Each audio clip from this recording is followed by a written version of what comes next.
Hello again, second grade.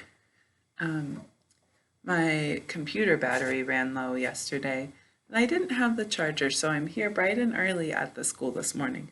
That's why I'm wearing a different outfit.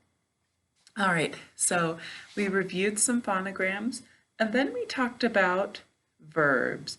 Verbs are something that you can do, right? So anything, if you want to know if something's a verb, ask yourself, can I do that? All right, and then we came up with a list of verbs earlier because at the end of the day, you're going to write your own sentence and you're going to tell me that's something you can, about something you can do or something you like to do. All right, before we do that though, I wanted to review what we learned yesterday. I know that what we learned yesterday, there were a lot of things to keep track of. And so I thought now that we have the idea, let's practice with some more words. So yesterday, we practiced adding a vowel suffix to a one word. Class, can you tell me what our vowels are? Our vowels are,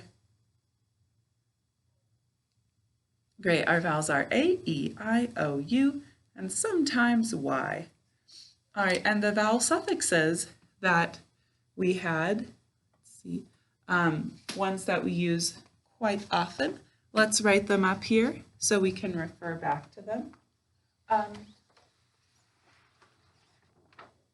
So to show that something happened in the past, to put a verb in past tense, there's a vowel suffix that we use a lot. What is that one? Good, ed, dit, past tense ending. All right, so these are our vowel suffixes.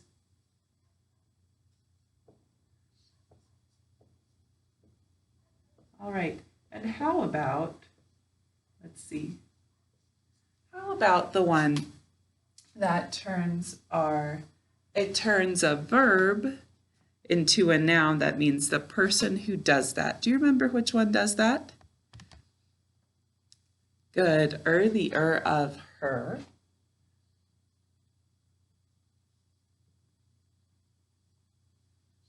All right, and the last one that we were working with yesterday, we use this one a lot, is ing. And what sounds ing, though everything else, these other two, they're just one phonogram. Ing, we've got to remember the sounds that make it up. So what sounds do we hear in the word, in the suffix ing? Good, it's I, and then that two-letter phonogram, All right, class, so we are going to practice adding vowel suffixes to some more one words. Let's remember what our ones in 111 are. The first one is one syllable, right? So if we want to know if something's a 111 word, we've got to find the syllables. All right. The next thing is that it ends with one vowel followed by one consonant. That means the last two letters in that one syllable word are a vowel and then a consonant. All right. So I'm going to write up, let's see, let's start with a word that we did earlier, which was swim. Class, what's our word? Good, swim. What sounds do we hear in the word swim? Great, our sounds are s, w, I, m. All right, write that and say it while you write it.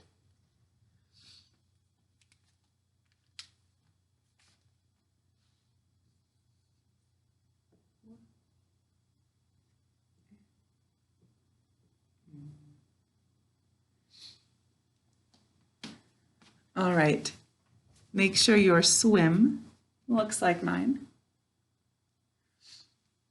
All right, so let's see if swim is a 111 word. Let's see how many syllables it has. Swim, swim. All right, my chin just went down one time, so it has one syllable. And let's look at the last two letters. So the last two letters of a 111 word are a vowel and then a consonant. Let's see, is this a vowel? Good, our I is a vowel. And is this a consonant?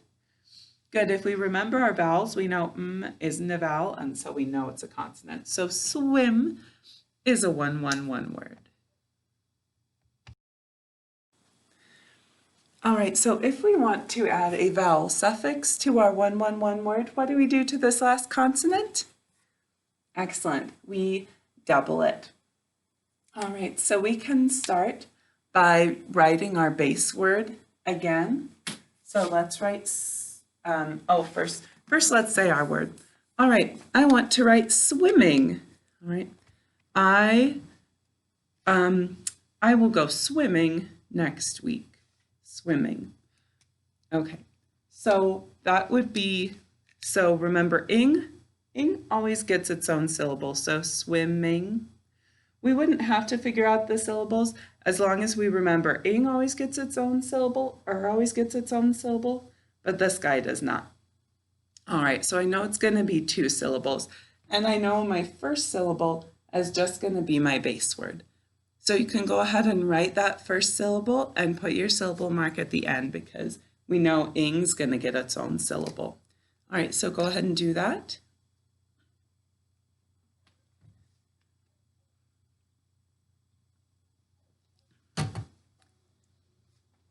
All right, tell me what you have so far. You're the first syllable of your word. Good. What? Good job. And good, we've got our syllable mark here. All right, now, wait, can you remind me, what do I need to do to my last consonant when I'm adding a vowel suffix to a 111 word? Great, I have to double it. That means after my syllable mark, I'm just going to write one more All right, and then what do I need to write to add the ing? Tell me the sounds. Good. All right, write those sounds and say them while you write them.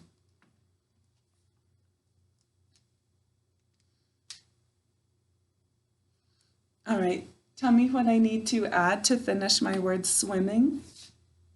Good.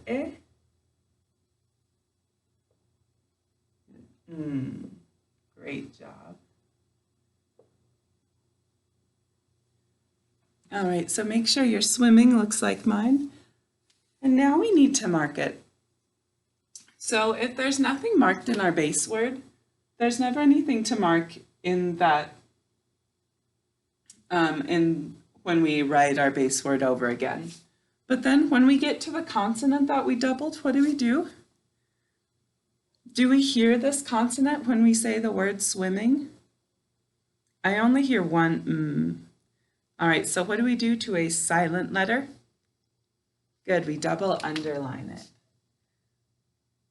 So whenever we're adding a vowel, or whenever we're doubling our consonant, because we're adding a vowel suffix to our 111 word, we double underline that consonant that we doubled. All right, and that makes it easier for us to read the words so we aren't thinking, oh, we need to pronounce both of those. That's really why we do the markings. It's to help us with spelling some, but it also helps us read the words that we wrote. All right, does this need a marking? Good, we underline our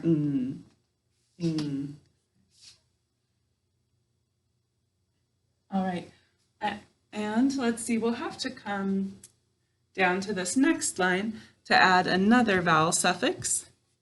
I wanted to turn my verb swim into a noun. That means a person who does swimming. What's that word? Good, swimmer. And what do I add to my verb to turn it into a noun? That means the person who does it. Good, I add my the of her. All right, so let's go ahead and write our base word swim again. And I know swimmer, always gets its own syllable. So if I remember that, then I don't have to go through saying the syllables. But if I'm not sure, we'll say the syllables and just make sure we do it right. All right, so write your base word and your syllable mark and say them while you write them.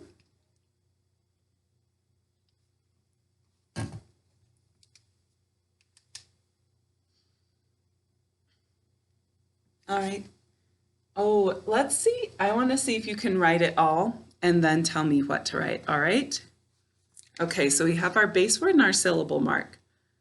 Now, when we're going to add the vowel suffix, and swim is a 1-1-1 word. What do we need to do to that last consonant?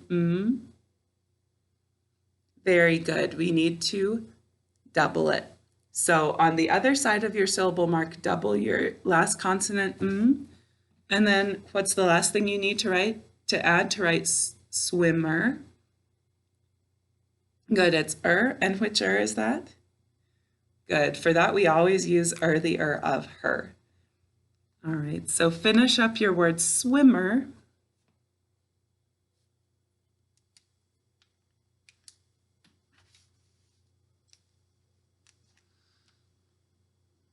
All right, class, put your finger under the first phonogram in swimmer and read to me what you wrote. Good. Good, and then we have our syllable mark. Good. Because we double that last consonant. And which is it? Good. The of her. All right, so make sure your swimmer looks like mine. And now let's mark it.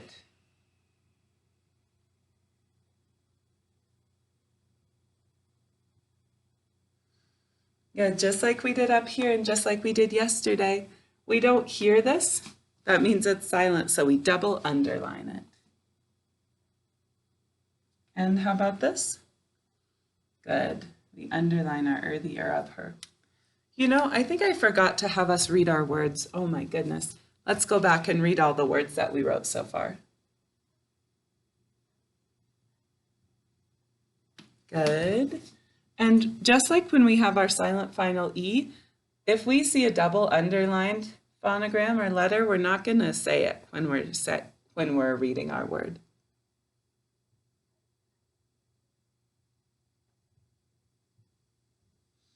Good.